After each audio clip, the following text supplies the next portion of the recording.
the best Realtor email newsletter template. The good news is, not only do I believe it's the best, it's really easy and simple. And it's probably one of the reasons why it's so effective. I will give some backstory and context and back up my claim of it being the best. In fact, one that I scheduled yesterday and one that I scheduled this morning. So I'll give you a couple of different examples. And then also what, why, and how you should take that email newsletter and distribute it or syndicate it elsewhere. That leads me into the first thing I wanted to cover, which is a follow-up to last week's mastermind, where we were talking about your Google business profile and optimizing that as a real estate agent so you can get more business from it. It's one of the places that you should also distribute and syndicate the email newsletter template that we're going to be sharing here, which is the deal of the week process.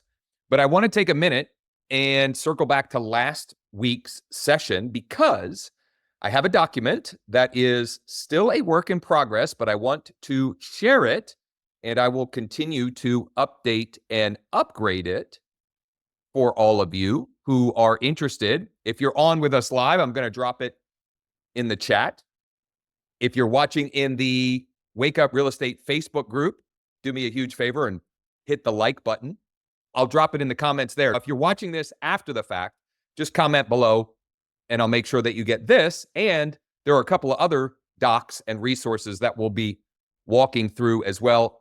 I'll get you all of that. I like to use Google Docs because they update dynamically. As I continue to improve this document for everyone, you'll have the latest and greatest version of it. Let me real quick drop that in the chat for those who are with us live. And by the way, if you're watching the live stream in the Facebook group and you want to join us in the Zoom room, whether it be today or any day for that matter, you can go to wakeup.realestate/M, wakeup.realestate/MM. Real quick, here in this document, I've got a recommended weekly, daily, and what I'll call event-based posting plan, when and what to post to your Google business profile to generate more business. And oh, by the way, since our session last week, I've gotten 3 inbound calls from my Google business profile, and the other activity has gone up. In other words, people clicking over to links and things of that nature.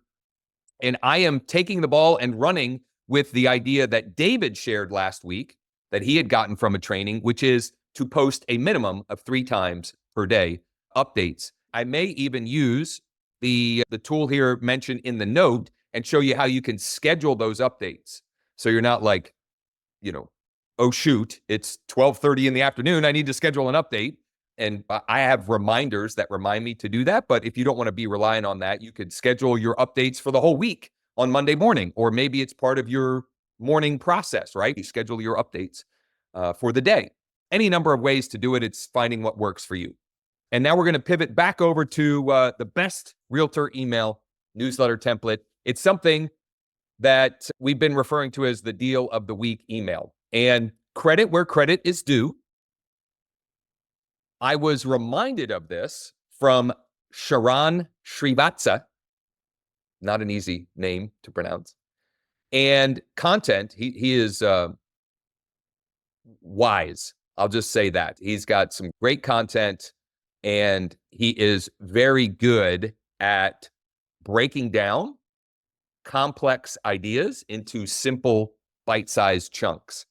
I say reminded because many years ago, when I first got licensed as a real estate agent, the number one way, like the primary means of which I got clients and was able to be number one in my office as a new agent, like my first year, I was number one new agent in the office. And number 2, I was number one in transactions.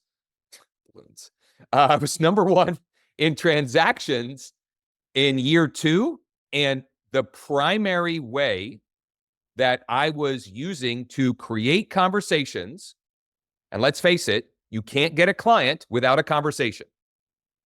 So this email template is designed to create more email conversations so you get more opportunities for clients. The number one way I was doing that was an email deal of the week. And in fact, I couldn't find the original PDF document, but this is, note at the top here, this report was originally written in 2010. That was way before Sharon was even in the real estate game. But it also is a good reminder that, like, I guarantee I ripped this idea off from somebody else, right? There's not really new ideas. It's new versions of the same idea. And honestly, who will execute and implement the ideas the best, right? Because ideas are everywhere. It's who's going to actually take action and implement. But this is a report outlining how over a 4-week span, sending 4 emails, each of which is just a deal of the week email, I was able to get 4 commissions. I turned 4 emails over a 4-week period into 4 commissions. And all I did was send an email, a deal of the week email, to my email list. And I think I even have the numbers in here for those of you that care. But I think I even broke down, yeah, this one was delivered to 2,169 email addresses and 312 opened them. This will show how old it is. The link is to pictures on picassoweb.google.com. That was before it was photos.google.com. The subject line, ready to steal this 4-unit in Susquehanna Township. Just got word of this 4-unit in Susquehanna Township with 3 garages and a carport, asking for $48,900. Boy, how times have changed. But you'll see when I show you my updated version of the deal of the week, it's really following the same idea here. This one was another 4-unit. And by the way, back then, my primary focus client-wise, like my client avatar, was investors, because I started as an investor. I was wholesaling and buying my own rentals and fixing and flipping. And so it just made sense for me to make that my client avatar. It's not necessarily my client avatar any longer, but for whatever, there's context in that here for you. Another 4-unit, that's a theme here. And then I think the last one was, it was a larger apartment building.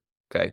Anyway, it's interesting. I'll include it in the resources links for those of you that want to dig into it. But for most of you, the specifics aren't necessarily relevant because of them being multi-units, et cetera. But the bigger picture here is what's relevant to you. So the big idea here is to send an email to your entire database weekly featuring your local deal of the week. And when I get into the examples, I'm going to share the fact that I've taken this a little bit beyond that, in that I am testing sending deals of the week to different segments of my database based upon what they were interested in. For example, I have over 300 people in my database who had opted in for something related to vacant lots and land. So I'm sending them specifically my vacant lots and land deal of the week. And I just started doing that 2 weeks ago, 3 weeks ago, something like that. I think the third Central PA lots and land deal of the week is landing maybe as we speak, because I think I scheduled it for this morning. And from a very small number of people, the first week I sent it out, I got 3 people that replied and we engaged. And last week, I think I got 5 maybe that replied and we had conversations. And now if nothing else, I know I have a subset of people that are more interested and engaged. Through their behavior, they've indicated they're maybe a little bit closer to the finish line of wanting to actually make an offer and close on a piece of land. I have a portion of my database in KV Core that had opted in or requested info about new construction properties. So I sent them my Central PA new construction deal of the week last week. And tomorrow, and time permitting, I'm actually going to schedule out my new construction deal of the week while we're here, so you can see how I build those out very simply and easily. And last week, sending that to, again, I don't know, it was like 200 people, or maybe it was 700. I don't know, but people responding, conversations starting. And that point reminds me of a framework that I haven't shared in a while, but I think it's incredibly valuable when it comes to marketing in general, but it's specifically this. There are 3 C's for creating more conversation opportunities. So that's the 4th C. You want to create content, and that's the 5th C. So you want to create content, in this case, an email that is congruent to the people that you're sending it to. You want to send it consistently, i.e., every week in this case, and you want it to be compelling. In other words, you want it to compel them to respond in some way, right? So congruent to the audience, consistent in nature, right? Sending it every week, and compelling to who you're sending it to. And it's more compelling to those people when it's congruent to what they're interested in. Now, all of that said, if you don't have any way of segmenting your email database, just send something and give it a try, right? Don't get lost in the weeds here. If you send something, if you send a deal of the week of some kind, you have a chance to get more response than if you don't send anything, right? Obvious. The big idea, sending your database a weekly email featuring a local deal of the week. We already covered how I know this works, my past example, and I have recent, since I started doing that. A little bit more backstory. When I reactivated my license in 2019 and started actively selling again in 2020, I knew sending a weekly email was a worthy activity. This deal of the week idea, quite honestly. And so I was sending an email every Friday morning, and I'll show you actual data why that's not the best day to send anything by email also in a minute here. But I was sending an email every Friday morning, and I was featuring or highlighting fun things to do in the coming weekend in the area. And I know some of you on here are still doing that. In fact, Daphne Bousquet, I don't know if I saw her on here or not, but Daphne Bousquet, who is also, by the way, just a side note, killing it with YouTube content down there in Fayette County and the greater Atlanta area. But she sends out a phenomenal weekly email newsletter every Friday morning. She calls it the South Side 6 because it's the south side of Atlanta. Now, that is a tongue twister to say, but she services the south side of Atlanta, and she calls it the South Side 6, and it's 6 fun things to do this weekend in the south side of Atlanta. And I know from talking with her, she gets positive feedback and encouragement and so forth with those, and she does do a good job of weaving in specific real estate related things, like she'll highlight a new listing, things of that nature. And so I'm not opposed to that. And in fact, I think all of you would be best served by sending 2 or 3 emails per week. But if you're only going to send one, this would be the one because it's specifically real estate related. And we all want more of those conversations. So this is a screenshot. It actually just showed up in my inbox this morning from Neil Patel Digital. And it's probably hard to see. Let me zoom in here. It's probably hard to see, but it is a graph of the best days and times to send emails, specifically marketing emails, which is what we're talking about here. And what is highlighted, if you're going like very best, it looks like Thursday between 9 and noon, 9 a.m. and noon. Very close behind would be Wednesday, 9 and noon. And close behind that is Tuesday, 9 and noon. So it doesn't matter. Pick one of those days and commit to sending in that time slot. All of that said, sending something at some time is better than sending nothing, right? Again, better to send something and give yourself an opportunity to have those conversations. But if you're planning ahead and strategic enough, Tuesday, Wednesday, Thursday between 9 and noon is when I would schedule those to go out or manually send those emails out. Now, Friday is still not terrible. Friday, 9 to noon is not terrible, but it's not quite on par with Wednesday and Thursday. And then you can see after 9 p.m. or between 9 and 3 a.m. or even call it 6 a.m., not ideal at all, 6 a.m. to 9 a.m. And if you think about it, it's just people are at work and supposed to be working. They're on their break, they're checking their emails, or whether it's their coffee break or their lunch break, they're checking their emails. So for whatever that's worth, that showed up in my inbox and figured I'd include that here. So there are resources in here. I'm not going to spend time on some of this because I already have it documented and you can go and dig into that. And I want to get as tactical and practical with the rest of our time here. But this is a previous session like these where we talked about how do you find a great real estate deal for your deal of the week, okay? How do you strategically go and find those in your MLS or whatever the case may be? Now, one thing that I don't think we mentioned in here which I'll recommend for you. And it relates to the idea of the new construction deal of the week. There is a free resource for all of us called New Home Source Professional, where you can go and create a free account here. And my understanding is if builders have properties, their listings on this site, they are free game. In other words, you can use and leverage those in more ways beyond just the email. When I'm sending an email, my deal of the week, I don't really worry about getting consent from the listing agent because, quite honestly, you'll see in the examples, I don't include the listing address. I don't include a lot of details, and I'm only sending it privately to my database. So it's 100% not an issue at all. But if you want to distribute or syndicate your deal of the week on more platforms, and you don't have permission to do that, at least in Central PA, we get some realtors that get a little hot and bothered if we don't have permission, even though all of the listings are syndicated everywhere. But anyway, this is a good resource regardless. It's a great free resource. If you haven't checked it out, check it out. They've got some good tools. You can set up your profile and so forth, and it gives you some listings that you can utilize as your own, maybe as a deal of the week, but also to grow your database through Facebook ads or Instagram ads, things of that nature. Yes, Shay. Sorry to cut in. No. EXP as a whole, any agent in EXP can use any other agent in EXP's listings without, it's always good to have that conversation.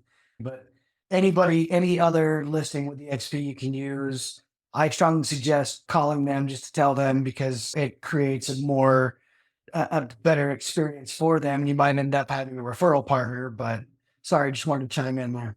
No, that's a wonderful point, and it gives me a great little opening to say just another reason why you might want to come check out EXP. And if you'd like to check it out, you can reach out to me and schedule a time, or Shay or Chris or any number of the other EXPers who are on this session.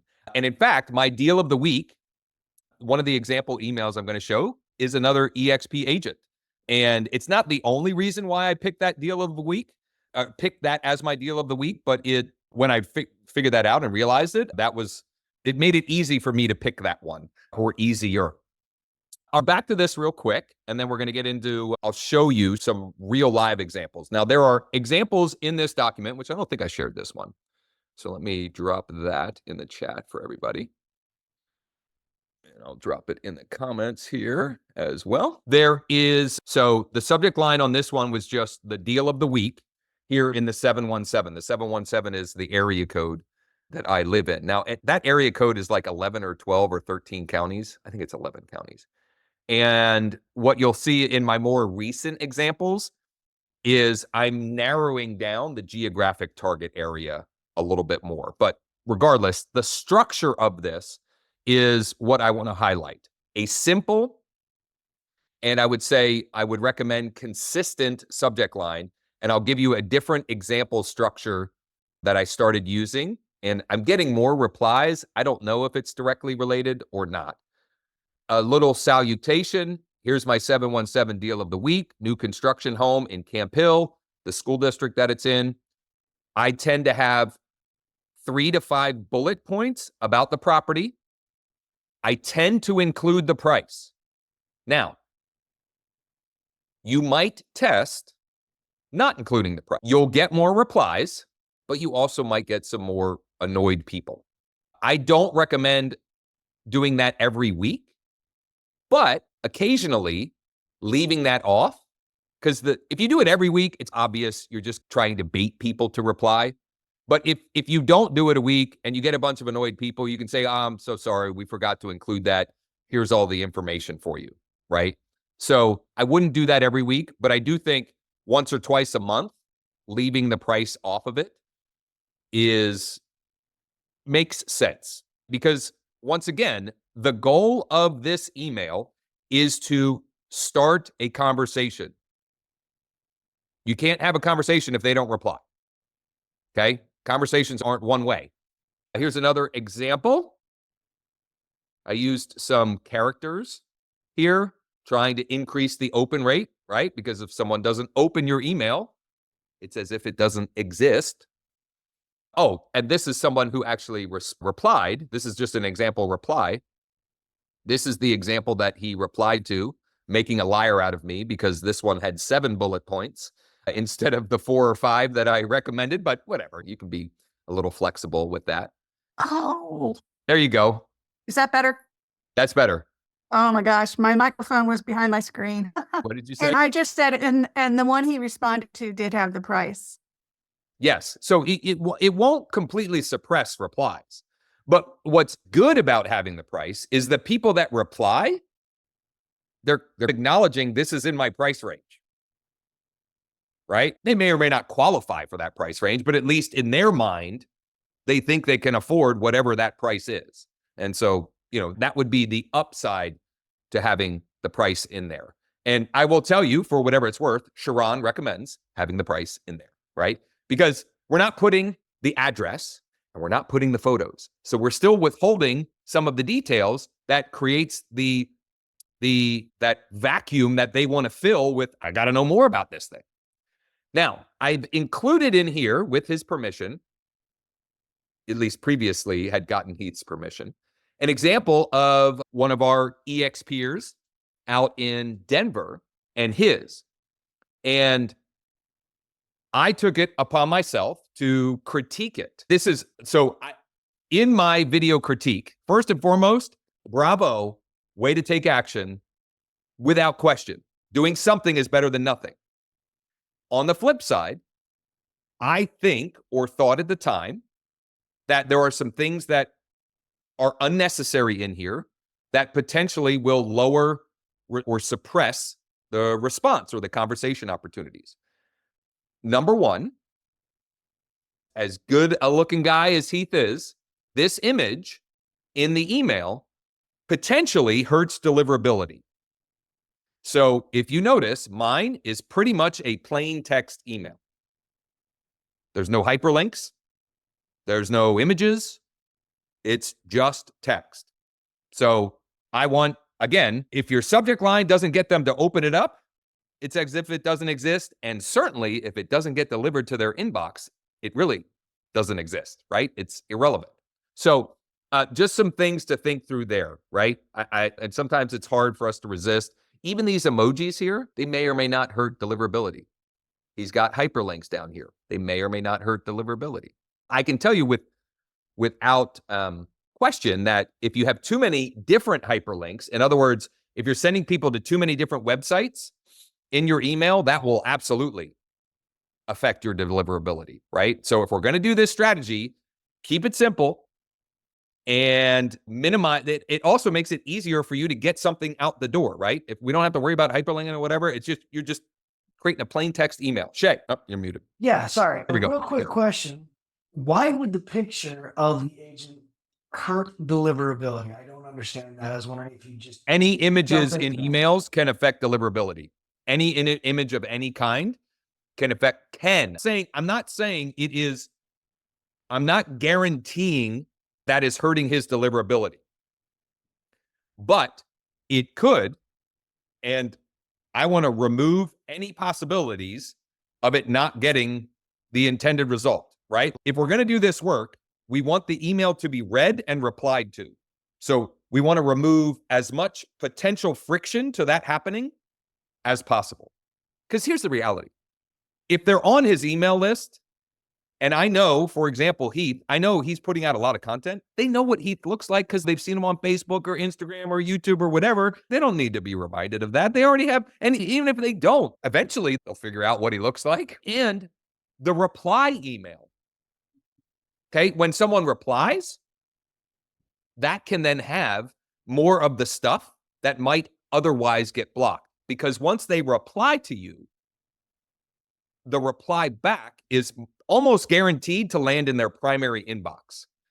That's another beautiful thing about this strategy is the more people in your database you get replying to you, the more likely your emails are to get delivered to them and other people, right? Your overall deliverability goes up by creating that exchange. And then James and Fernando, I'll get to your questions, but I want to highlight this. When someone replies and requests more information, one of the best ways for you to reply back is with a personal video message. Pull up the listing, use Loom or Dub or Bomb or whatever it is that you're using. And hey, here's all the info, the links below, or the link is, if like Loom, they put a little button on the video. You should be able to tap the button with this video. It'll take you right to the listing. You can see all the pictures. You can see up to the minute pricing and other details about the property. And if you'd like to go check it out later this week or this weekend, let me know. Thanks for Simple addressing podcast. that, man. I appreciate that. Yeah, absolutely. No links or anything, but my understanding, as long as that link is back to the website or domain that you sent it, your email from, that's not penalizing you as it versus like sending off to some other website. It's a good point of clarification, but for this strategy, there's no reason or need to include any links. Daphne's Southside 6, she has links in there because she's sending people to those events. I think she makes a blog post maybe and sends them to that. For this specific email strategy, in my opinion and experience, just keep it clean. Just text. All we want is someone to reply. Fernando. Deliverability. Let's going back to that picture on that signature. Fernando, don't even, just plain text. The profile. I don't know what you mean, the profile. So, for example, you've got the sheet up, right? You've got your Google profile there. You've got your top right. If you change, You can't. Listen, here's the deal. You guys can all do whatever you want. What is the greatest likelihood of the email to get delivered, opened, and replied to? Nothing but plain text. Thank you. Now, let's get into some examples of what I have scheduled this week and what I've sent the last couple weeks, because I've adapted it a little bit just through trial and error, trying different things and seeing what works or doesn't work. I'm in KV Core. If you don't have something that you can send out mass emails or broadcast emails to your database, a service I still use and recommend is called Get Response. There are other great ones too. I do have an affiliate link to Get Response if anybody wants to check that out and give that a try. But I've been sending these emails through my KV Core. It's a resource that I'm already paying for over here at EXP, so might as well leverage it as much as possible. So I am going to open my schedule mass emails. It's under the marketing tab in KV Core. And you can see here that I will start with one that I sent last week. This one landed to 232 inboxes. The subject line was Central PA, in quotation marks, lots and land, deal of the week. And something I've started adding just to make it a unique identifier, right? Because if I send this each week, there's nothing to identify one week versus another. So I've just started adding in the date of which the email is being received in the inbox, or the date that it's being sent. I don't know that helps or hurts, but it makes each email a little bit more unique. So I don't think it does any harm. And it also signals to the recipient, this is timely. This is today's date. Here's our Central PA lots and land deal of the week. The 4 bullet points: 38 acres of prime hunting lands, in parentheses, borders state game lands. Property in clean and green. Taxes are only $65 per year. That is not a misprint. That's legit. Wood, and I even have a misprint or a grammatical error. I put wood and secluded. It should say wooded and secluded. Perfect to build you a cabin. And then the price. And I put, anytime there have been reductions, price reductions, or something that might indicate motivation, I like to include that with the price. And so I said that it's had several price reduction and has been listed over 200 days. Interested or know someone who might be, just hit reply and let me know. I got 3 replies to this, which out of 232, that's not bad. Well, it's not like wasn't like doing cartwheels or anything, but it's not bad. Some other examples from last week, I sent out 3 different deal of the week emails. Because I'm always testing stuff and I want to see how I can improve. So that one was specifically to a segment of my email database that had requested info about lots and land at some point. This I sent to basically any of my buyers that didn't fit into a couple of smaller buckets that I was testing, right? So this went out to more people. Central PA new construction deal of the week. Here's our Central PA new construction deal of the week, blah, blah, blah. I'm not going to read all of this. You guys can see this, and I can even include these more recent examples, but I'm illustrating the point of what I'm testing as far as subject lines and just demonstrating like I'm practicing what I'm preaching here. It's only text. The one that I said, so I'm testing something new this week, which is I'm sending specifically one that's a master on main deal of the week. And I'm still trying to figure out if that's the best phrasing for it. But regardless, this one is scheduled to go tomorrow morning. Here's our Central PA master on main deal of the week. This is the one that is another EXPers listing. It's in Traditions of America at Silver Spring, and it's been reduced by $50K over the original list price. Okay. So those are the examples that I wanted to highlight. And before I pivot to sharing how else I would recommend you syndicate or distribute your deal of the week, what questions do we have? So one limitation, if you use the schedule a mass email with KB Core, is if you're scheduling it, it has to be at least 24 hours from now. It's not a huge deal. It just means you got to think ahead a little bit, right? You got to plan a little bit, but that is a limitation. Now you can, on smaller groupings, you could just go and select up to 250 and send it. I could go and send an email right now to batches of 250. For those of you, I can demonstrate that in a bit if that's something that folks aren't sure how to do. But that is a limitation. With Get Response, you can schedule emails, but you can also send them immediately. Fernando, do you have to have your license in your signature in PA? I don't. I would if I did. I have to have my office number because I have my phone number. So in Pennsylvania, if you have your number, you also have to have your license number, or your office number, like your broker's number.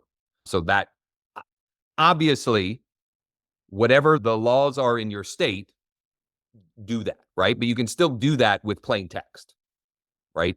And George, so this is a good clarifying question. I mentioned it, but it bears repeating. He said, you don't put photos or the address, ? No, I don't. Okay. I give them the price, except if or when you want to test, not including the price.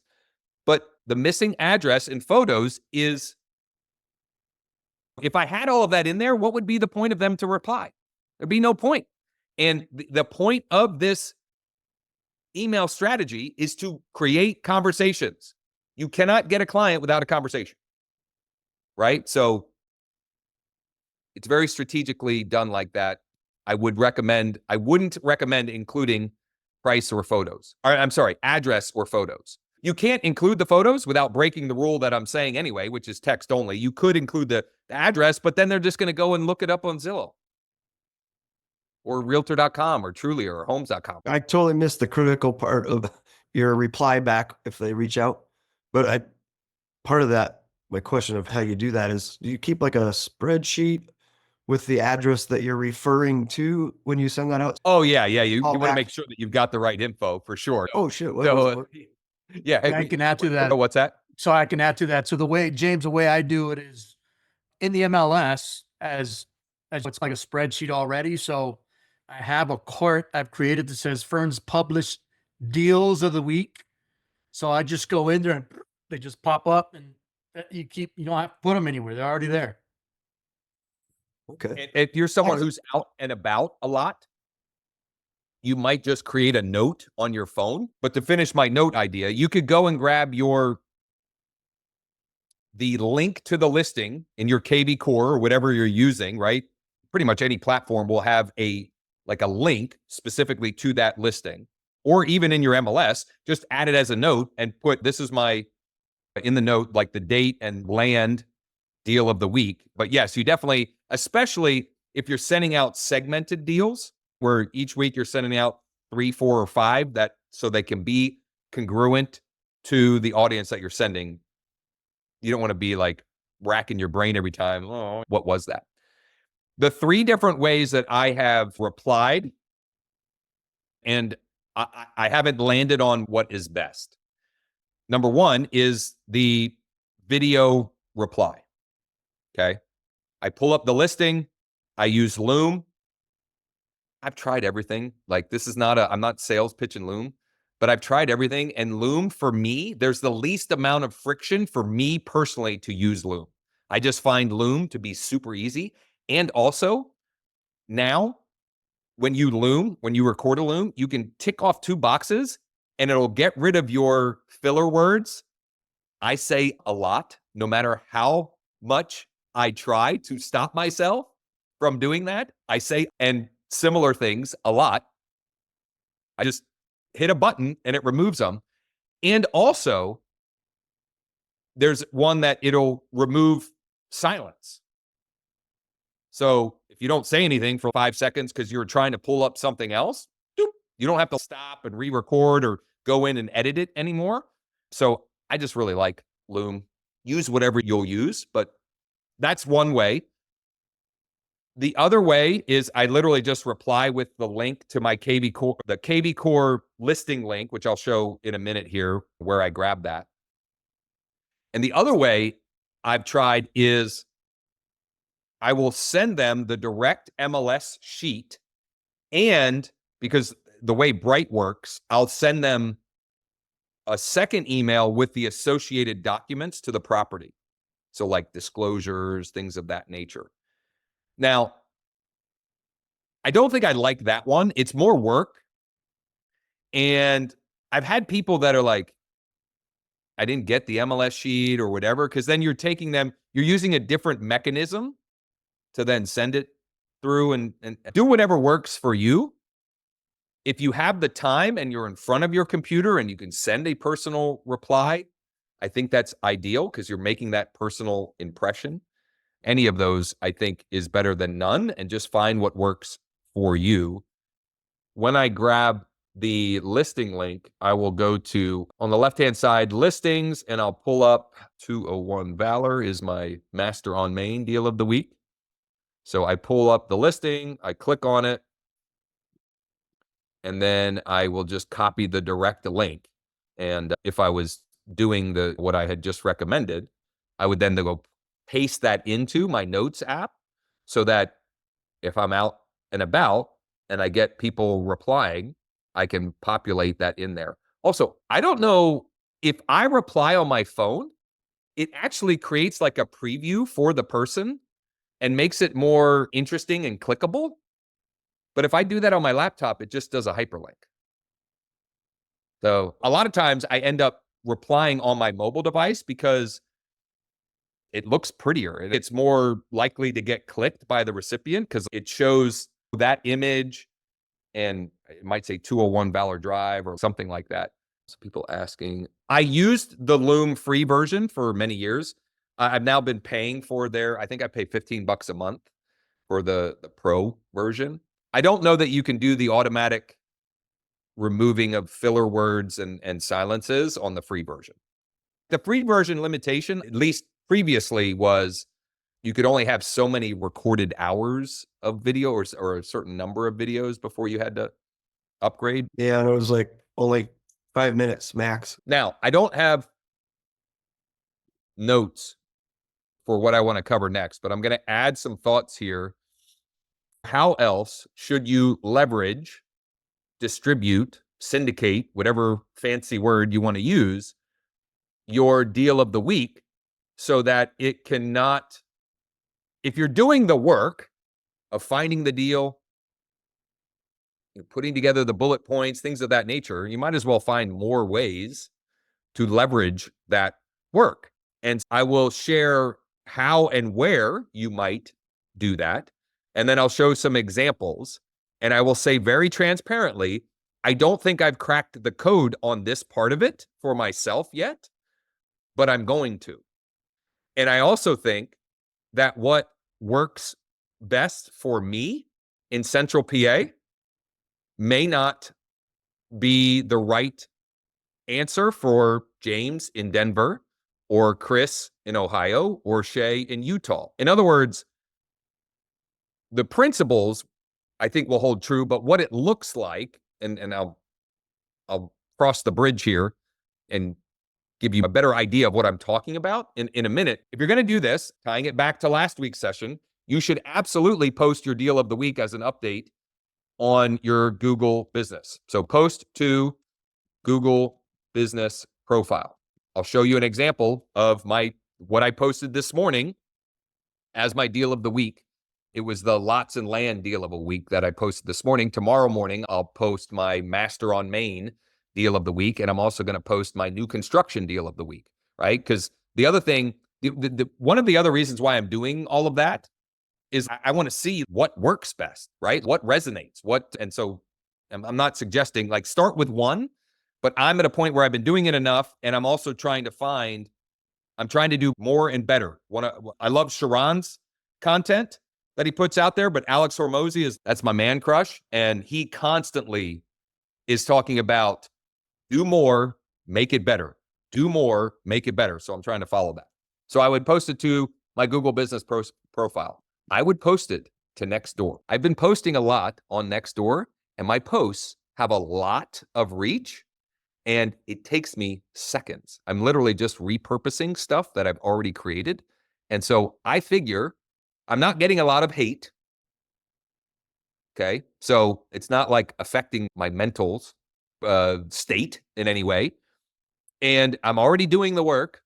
Something that has been constantly playing in my head is my buddy Jason Gruner in Nashville, who is a killer luxury agent. He said to me a couple of weeks ago, I don't want to be the best. I want to be the best known, right? Now, obviously, you want to be the best for your clients. But if you're not the best known, it doesn't matter if you're the best because they're going to work with the best known agent. Okay. I'm already creating the content.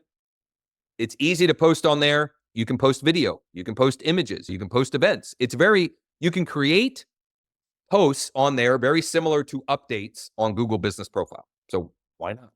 And they won't block you like Facebook might, right? I post gets hundreds of views, sometimes into the thousands. And I know for certain in the last month, I've gotten at least 2 phone calls from people that saw content there. Now, they may have also seen content elsewhere, but that at least played a role in them calling me. Again, free, and it's very little extra work. I'm literally taking something that I've already created, a piece of media of some kind, an image or a video, or it's usually image or video, but it might be related to an event, or it might be related to my new listing, or it might be related to my deal of the week, whatever, and just posting it there. Obviously, Facebook, TikTok, blog, I think that's mainly where I'm posting this. And with that said, I'll show you some examples. I'll start with Nextdoor. Now, I didn't post my deal of the week today yet on Nextdoor. I think I can find one here, but if I go view profile, here is a video that I recorded last week. I posted it. It's literally the same exact video I posted on my YouTube channel. The post insights, this one's still relatively, like it's less than 24 hours, but it's over 500 views. Again, free impressions, best known. I posted 5 fun things to do this weekend. That one just shy of 1,000. This was just me, a talking head video about the fact that Harrisburg, Pennsylvania is ranked number 1 in 2025 for first-time homebuyers, according to Realtor.com. Hey, Josh, Yeah. what are you using to record that video? You know what, Fernando? You are prophetic because I had planned to cover that either next week or the following week because a lot of people had asked about that as well, but I'll answer it here. So the way I typically do it is I will go into my Facebook app. I will choose Reel. When you choose Reel, you have to choose camera. So you select camera, and then you can choose green screen. Okay, green screen. And then you can make any image or video can then be behind you, and it's your head there. Now, I do have training on this already, but some of this has evolved or changed a little bit. But if you go to, I'll share my screen here. I'll share where people can find it. If you go to wakeup.realestate and you go up at the top here, protocols and processes, and you scroll down, short form video process under courses, boot camps, and workshops. And Cool. in that, it's not like perfect, but in that, while on the Zoom, I had figured out how to share my phone so you could actually see. Now, you can't see me touching the buttons per se, but you can see what it looks like. And so that should be helpful. Now, there are other ways, like CapCut, you can do green screen with as well. If you don't already have the app, I don't think you can download it anymore. You can do the same thing natively in the Instagram app. You can do the same thing natively in the TikTok app. But what I do, and all of them you can do this with as well, but what I do with the Facebook app is I record the video, but then you can download it before you post it, because I download it and then I add captions, and maybe there might be other edits that I want to make to it. You can create them there and not have to post it. You can just download it. And then once you've edited and you're ready to post it, then you can upload and post it. Most of what you'll find in that resource that I shared is still very applicable. There are some little tweaks that I've been making based upon some of the analytics in YouTube Shorts and Facebook Reels, et cetera. Like I'm noticing some trends of what types of videos and what are little things that I'm doing differently that are getting more views without any more work. So I do want to share that because some of that isn't necessarily addressed in that. But for those of you that just want to get rolling with creating some of that, it's there for you. James. Just want to put a pin. Something that's come up, most people should be aware, TCPA rules that are going to go into effect possibly next year, where we can't text. It's really going to hurt us. So something that's really important is that last bullet point that put there is the blog. Like SEO is going to be really important. And so you having another thing that we can put on our websites as a blog could be really key going forward. I've been building out a blog. So that's to come as well. I'm not ready to release it to the wild, but I've been working behind the scenes on that very thing because I agree 100%. This whole TCPA stuff, it's currently just being kicked down the road, which is great in the short term, but big picture, long term to me is you've got to get better and do more of content creation of all kinds and marketing of all kinds that bring you more inbound requests versus relying solely or heavily on outbound. So what does that look like? One of the things that we're talking about today, right? Sending an email, a deal of the week by email, then taking that content, because that's what it is. Your deal of the week email is content, and figuring out how else can I leverage that. I know we're getting to the top of the hour here and I want to respect everybody's time, but I want to show some other examples of how I'm distributing the deal of the week in other ways, leveraging it in other ways. But also direct mail to create more inbound is something that I want to do more of and get better at in lieu of TCPA. And then also the reason why I think a blog is something or a website asset is something that is incredibly relevant to this is that as awesome as YouTube and Instagram and Facebook and TikTok, and actually what's happening with TikTok is illustrating the point, those could go away at any point. Or you could get banned. And for no good reason. Because you don't own that media. But you do own, hopefully, depending on what platform you're using, you do own your database. If you've got a website with a blog, you do own that, right? So you can take content that you're creating and own more of it. So, Fernando. What are you using to syndicate all that and bring it all together to make it streamlined? So, Example, your deal of the week and your Google business profile. And then from there, it probably links up to YouTube and all the other sources that come up on your what I'm currently using, and there's more I can be doing with it, is the Smarty Pro Edge CRM has a social media marketing function where, for example, and this, I think we talked about RSS feeds last week a little bit. Yeah. Where when I upload a video to YouTube, That RSS feed then sends it. It'll create a post on Facebook. It'll create on several different Facebook pages, business pages. It can do my personal profile as well. It'll send an update to my Google business profile. And there's other functionalities too. So I'm going to create a standalone little, like more bite-sized tutorial on how I'm doing that. And I'm going to add it to this document here because it's Cool. relevant to this, but there's ways you can use it beyond that as well. Thank I you. do think there is still benefit in natively doing it on different platforms.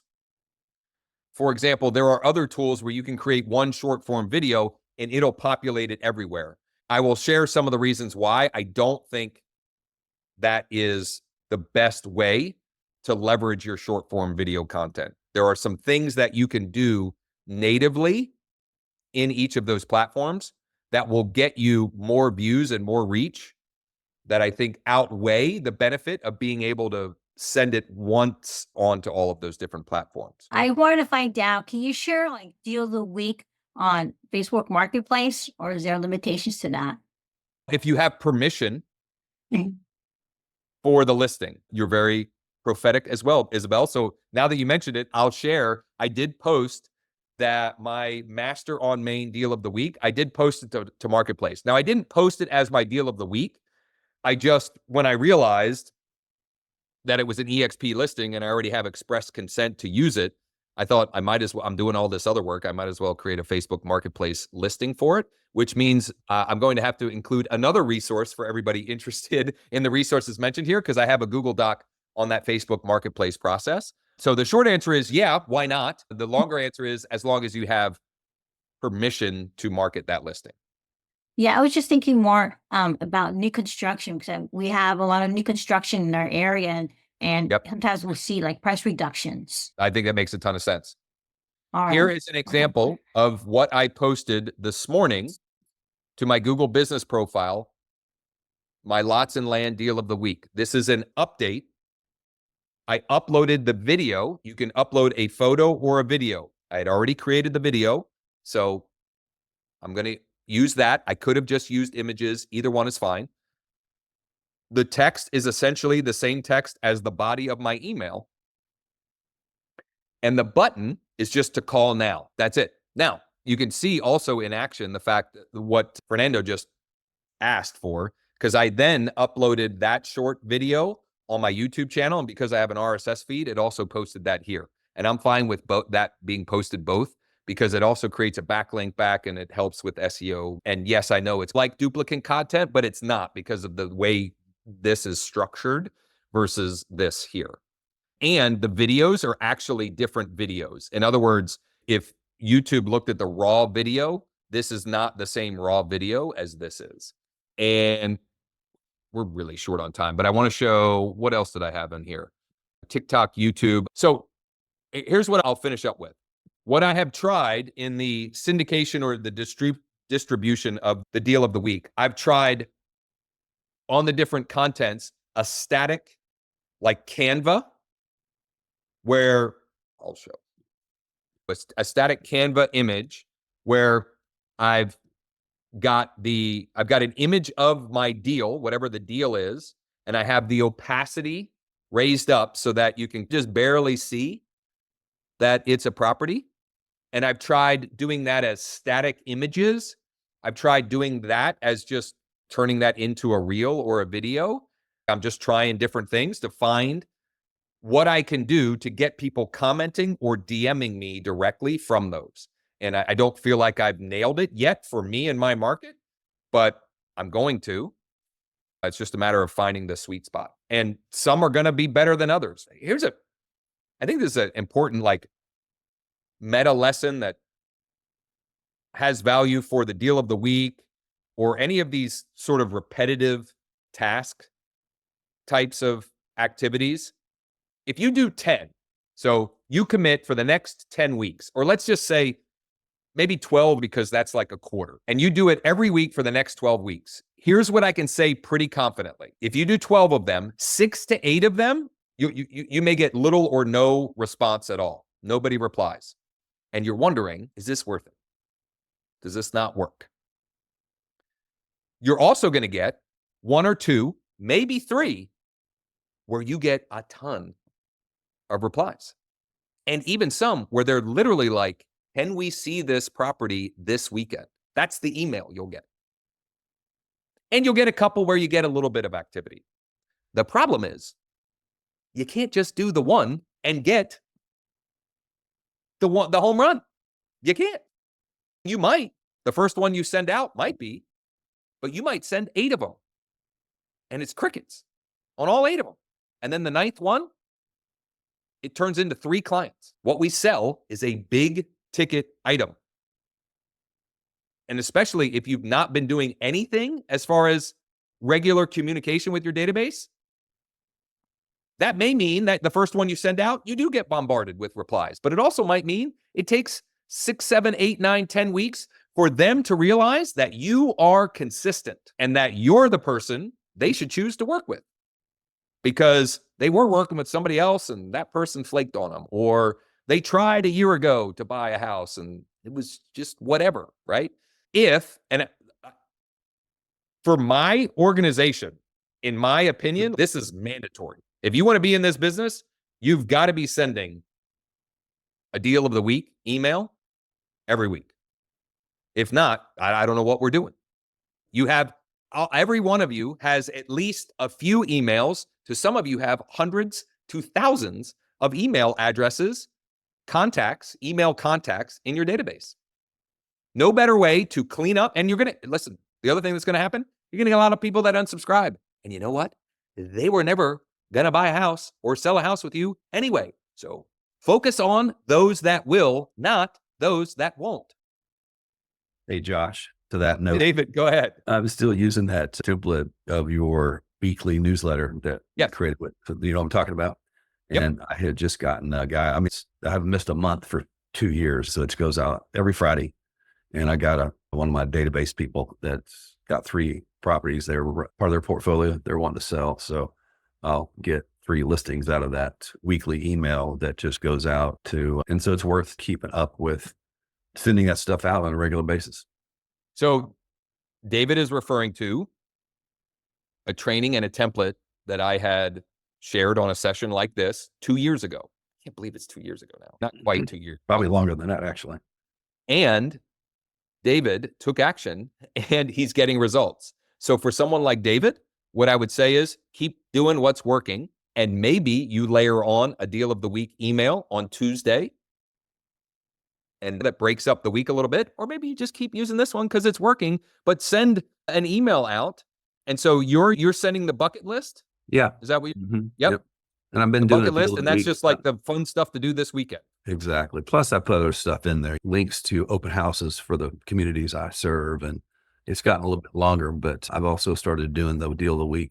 But when we had that lockdown and you did that training on how to create the land leads, you remember was that in 21? Well, y'all couldn't go out anywhere. Here in Texas, we were still deemed a needy, essentially. Yeah, that was it.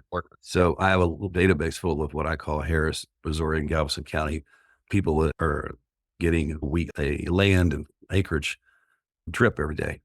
So I'm going to go back and utilize that because I haven't touched that in a while with the lots of land thing that you're talking about. Would be, to me, based upon what you shared, that's probably the best place to start with your deal of the week. Just start with whatever that segment is that still came in under interested in land that are still subscribed by email, and just start doing that on Tuesday mornings. And that's low hanging fruit. It doesn't take you the first one. Anytime you go 0 to 1 is always the hardest, right? So the first time you do anything new, it's always the hardest. But once you have a flow for how you do it, I did mine this morning, the one that I shared that's going out tomorrow. I don't know. It took me to find the deal and write it all up, maybe a half an hour.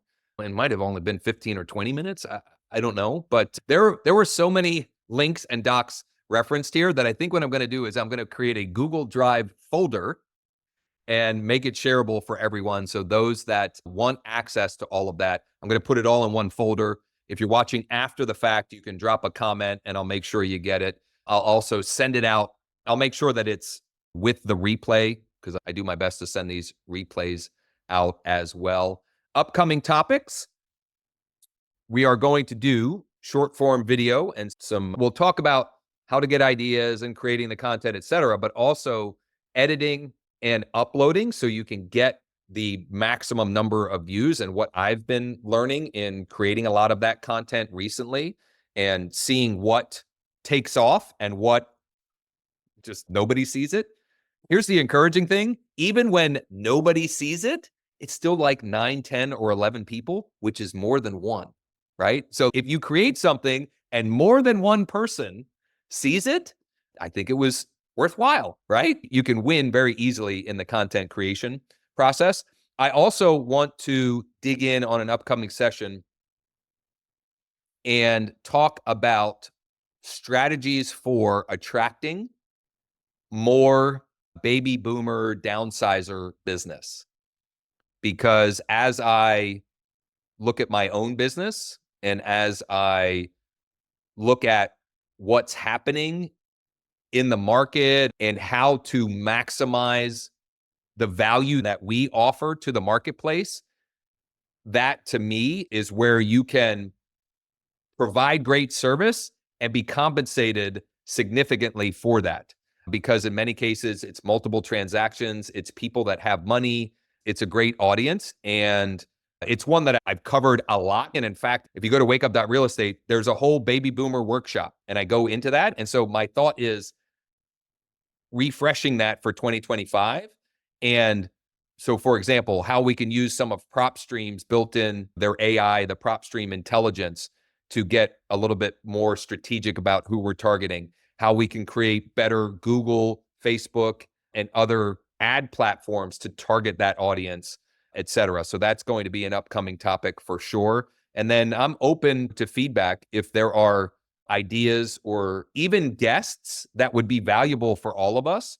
Please reach out to me. You can email josh@growwithjosh.com, or you can DM me on whatever social platform. I'm on all of them. I'm certainly open to those conversations. And one last time, if you want all the resources mentioned, drop a comment below or just email me, and I'll send you a link to a Google folder with all of those referenced Google Docs so that you guys can R&D as much as possible. All right. Thank you all. Appreciate the time. Let's make sure that we take action. And your homework is this afternoon or at work tomorrow morning. Deal of the week. Get it out. Even if it's just to 5 people, right? Whatever. Get some kind of deal of the week out. Because if you do, you've got a better chance of creating conversations than if you don't. All right, everybody. Take care. Thanks, Josh.